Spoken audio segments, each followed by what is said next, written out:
Glad you're all up this morning and here at the convention for the second day. My name is Paul Smith, a proud member of the board of directors of this august organization. And it's my great honor and pleasure to introduce today's featured speaker, Maryland Governor Martin O'Malley.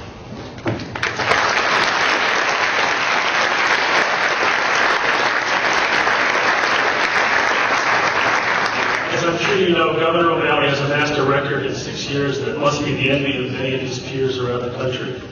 On issue after issue, from civil rights to criminal law, health care to education policies, Governor O'Malley has delivered results for the people of Maryland, and as a result has become an inspiration to people across the United States. A cover story this month in the Washington Monthly features Governor O'Malley and calls him, quote, one of the Democrats' most successful governors, and that is certainly true. The article goes on to say that what makes him unique as a politician is that he, quote, arguably is the best manager working in government today, which is quite remarkable praise. The O'Malley administration has expanded health care to more than 380,000 previously uninsured residents. He's helped drive down infant mortality to a historic low and provided meals to thousands of hungry children as the state moves toward its goal for eradicating childhood hunger. Declaring that Marylanders are bound together by a common thread of human dignity, Governor O'Malley signed legislation to provide marriage equality in the state of Maryland.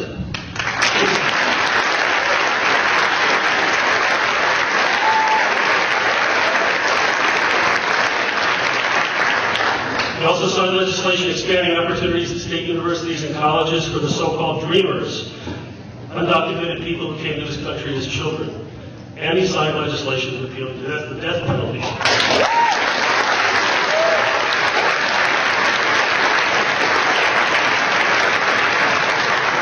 is a remarkable record. I could go on and on, but I won't. I think you'd rather hear from the governor. Please join me in welcoming a man I suspect we will be seeing a lot more of in the coming months and years, Governor Martin O'Malley.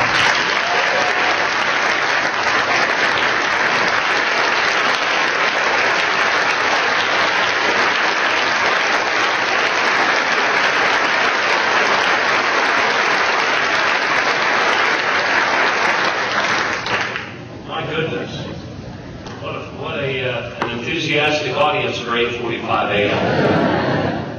It's really wonderful to be here with all of you.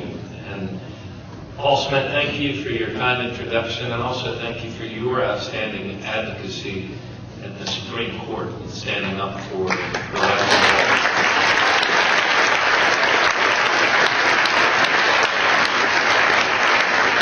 It's also wonderful to be able to talk a little bit with Caroline Frederickson, a great Maryland resident and the president of the ACS.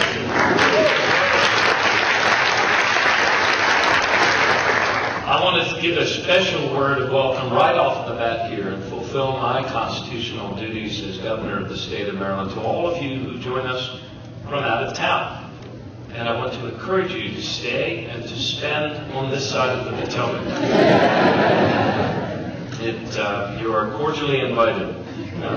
I also want to introduce a couple members of my staff who are with us today. One is Cassie Motts, who serves as our Deputy Chief of Staff. You may know her mom, Judge Diana Griffin Motts of the U.S. Court of Appeals for the Fourth Circuit, and or her dad, Judge Frederick Motts. Nobody in the family works. From the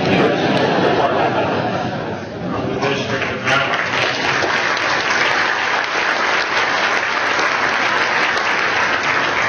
It's a humbling honor to be here with all of you, and so many accomplished and talented jurists. And I have to also confess to you, I feel as if perhaps ACS invited the wrong member of the O'Malley family. My wife, Judge Katie Kern O'Malley, is a judge of the district court, and without any argument, a superior legal mind in the family. Of my 6 brothers and sisters, 4 of us became attorneys, including myself. And all of us wanted to be just like our dad, who was an attorney. He went to college only because of the GI Bill, and went on to law school only because of the GI Bill. And all of us wanted to be like him. We used to call him Atticus Finch. Like him, we wanted to be able to stand up for for people who often had no voice, whose last hope was the integrity and the commitment of their attorney. And in that sense, I guess you could call your own organization the Atticus Finch Society, couldn't you? By applause, how many of you have seen the great movie To Kill a Mockingbird?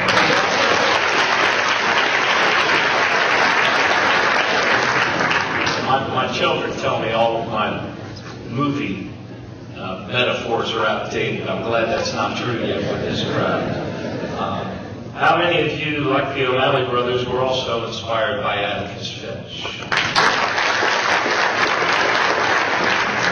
Well, Atticus Finch, as you know from that movie, seemed to be, at the time of his client's struggle in court, seemed to be that lone voice for justice in a very loud sea of reactionaries. Sounds familiar, doesn't it? But Atticus Finch also believed there was a river of goodness that ran deep and strong in the soul of America. And America needs the American Constitution Society to tap into that deep river. As members of this organization, you recognize that any conversation about justice must begin with an understanding of that concept of the common good.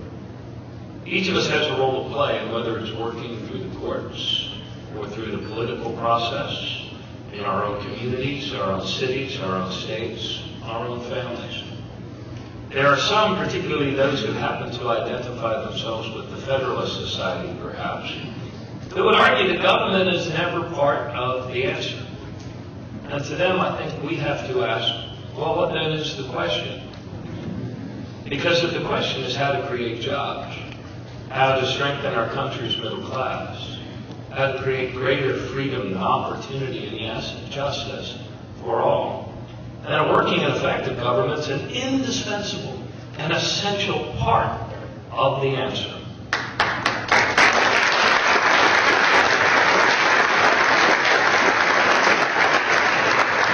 How can we hope to make our society and our laws more just if our government no longer can even function properly? How can we hope to enforce the law if we cannot pick up the trash or reduce crime? How can we hope for equal protection under the law when our own Congress can't get over the obstructions of a minority faction of Tea Party ideologues? And by the same note, how can we be expected to increase citizen engagement when decisions like Crawford versus Marion County Election Board open the floodgates for anti-voting measures in states all across the country? Protecting the principle of one person, one vote is a great challenge when Citizens United makes it possible for governors like Scott Walker to outspend their opponents 8-1 and create an alternative universe over the airwaves as people make important choices.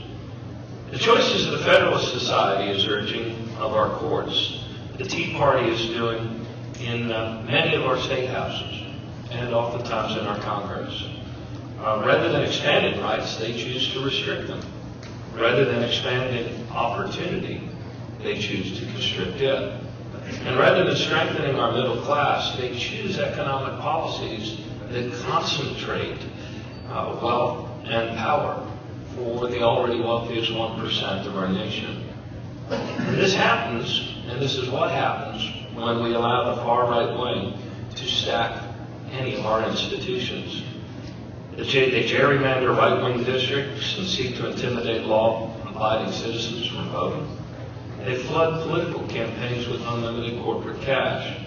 They create all sorts of special interest loopholes, and in the hollow cry of freedom from everything, including responsibility, they use the power of their elected officials to steadily dismantle the capacity of our government to actually govern. First, they use the false guise of tax cuts for all and money back for all, which really means money back for millionaires and billionaires, in order to starve our government of revenues. And then they drive up deficits in the hope that they can scare the bejeebers out of all of us from making the sort of common sense investments that have allowed our country to create greater prosperity and greater opportunity for every generation. Investments in education, investments in innovation, innovation, investments in rebuilding the infrastructure upon which all commerce depends and flows. Now let's give credit though where credit is due. By golly, they have been pretty effective, haven't they? But in the process, they've managed to halt middle-class progress for the first time in American history. Think about that. Economic mobility is now lower in the United States, I should say upward economic mobility is now lower in the United States than virtually any other highly developed country on earth. The ladder of opportunity has been pulled up for millions of middle-class Americans. And you and I understand, if there is no way out of poverty for our poorest neighbors, there is no way forward for America's middle class. And if there is no way forward for the middle class, then the success of our American experiment has come to an end. You and I don't accept that inevitability.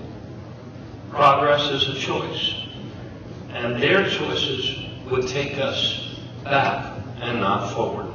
And that's exactly why we need all of you to be part of this new movement. A movement that asks not whether a policy is left or whether it's right, but whether it moves us forward or whether it takes us back.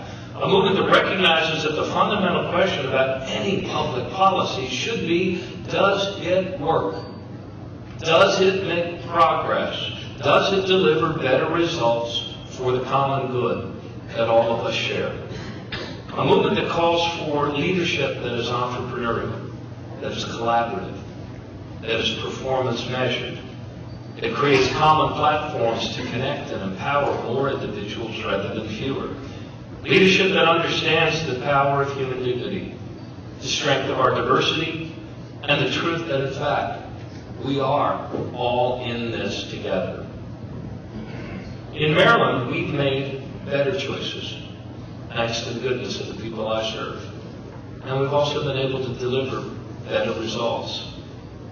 We recognize in our state that things like equal rights and inclusion, respect for the strength of our diversity, an open society, and respect for the dignity of every individual and every child's home, these things make our state more innovative as well as more just, more creative as well as more open, a better place for business, a better place for job creation, a better way to build up an innovation economy. On the other hand, things like inequality, things like discrimination, things like division, things like disparity, these are the things that weaken the potential of our creative economy, that hold the power of our innovative capacity back, our ability to create jobs and create better opportunities. And so, in Maryland, we've done a number of things that are moving us forward. We've nominated a record high percentage of women to the state bench, and we've awarded a record high percentage of state contracts, even in a recession, to women and minority-owned businesses.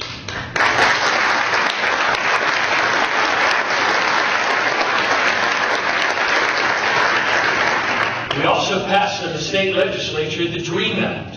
And now at the time, the reactionary voices shouted and clamored that it was free tuition for illegal immigrants, which it was not. It said that if you pay taxes in Maryland and your children graduate from Maryland high schools and can get into a Maryland college, then your family should be able to pay in-state tuition.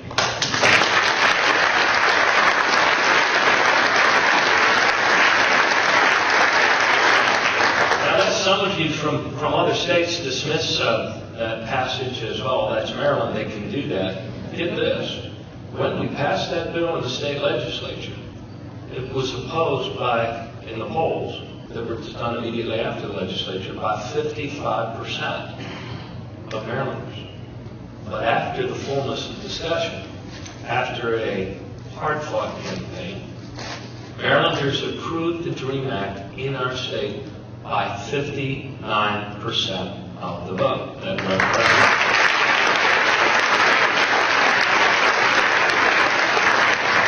We have also done more than any other state to make college more affordable for more families. We froze tuition in the middle of the recession in order to advance the cause of opportunity for all people. We made record investments in public education, increasing, in fact, our investment in K-12 education by 51% since 2006. And we are actually closing achievement gaps between white and minority students. Last week, a group declared that no state has done a better job, no state has done a better job on this score. Low-income kids in the state of Maryland have achieved some of the highest gains over the last 8 years, the highest gains of any kids in any state. We also listened when our nonpartisan commission on capital punishment told us, it was chaired by Ben Civiletti, by the way, told us that the death penalty is expensive, it does not work, and it cannot be administered without racial bias. And so we abolished it and we replaced it.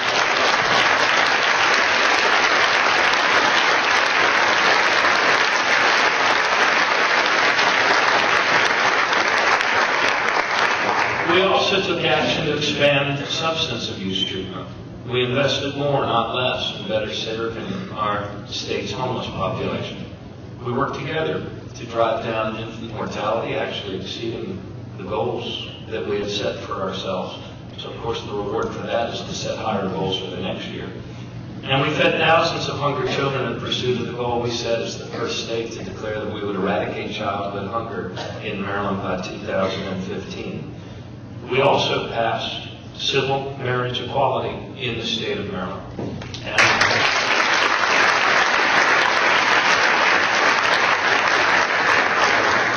And when our opponents successfully petitioned it to the ballot, quite frankly, there were a number of people who were advocates for marriage equality who had their doubts about whether our state would be able to defend it in a referendum. And given the history, you know how it is. If you're tied, that means you're probably down by 10 points once the election comes around. But when that issue of civil marriage equality came to the ballot, the people of Maryland approved civil marriage equality with 53% of the vote in Maryland.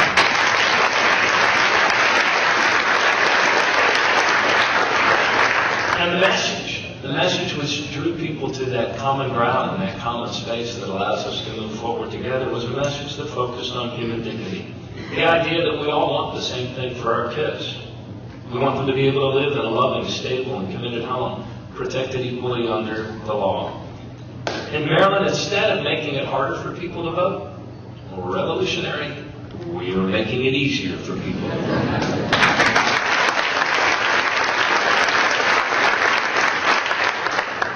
We let our citizens register to vote online. We made same-day registration available now during early voting.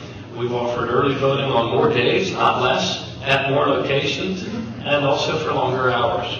And we made it easier for citizens to vote by mail as part of early balloting. Opponents of our efforts to enfranchise more Marylanders did not even bother to try to collect signatures to send it to referendum this time. They understood that public opinion is overwhelmingly on the side of more people participating rather than fewer. And what's more, when we passed some really strong nation-leading gun safety laws in our state, along with the repeal of the death penalty, the opponents of those measures failed to accumulate enough signatures even when they tried. So, conclusion. Ultimately, all of these efforts come back to the belief that you and I share in our own responsibility to advance the common good. And the truth that we understand that, in fact, we are all in this together. The future's not inevitable. If we want better results, we have to make better choices based on the values we share, based on the belief we share, and based on the understanding that the most powerful office in the United States of America is that of citizen. The late Judge Leonard Hand wrote that a society so ridden that the spirit of moderation is gone, no court can save. A society where that spirit flourishes, no court needs save.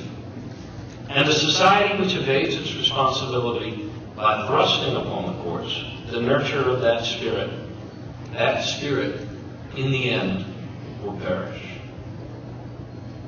We, the people, have generations of creative, healing, life-saving, and life-giving work in front of us. And we need the work of the American Constitution Society in order to fulfill our nobler destiny and to move us forward. Thank you all so very much, and God bless your good work.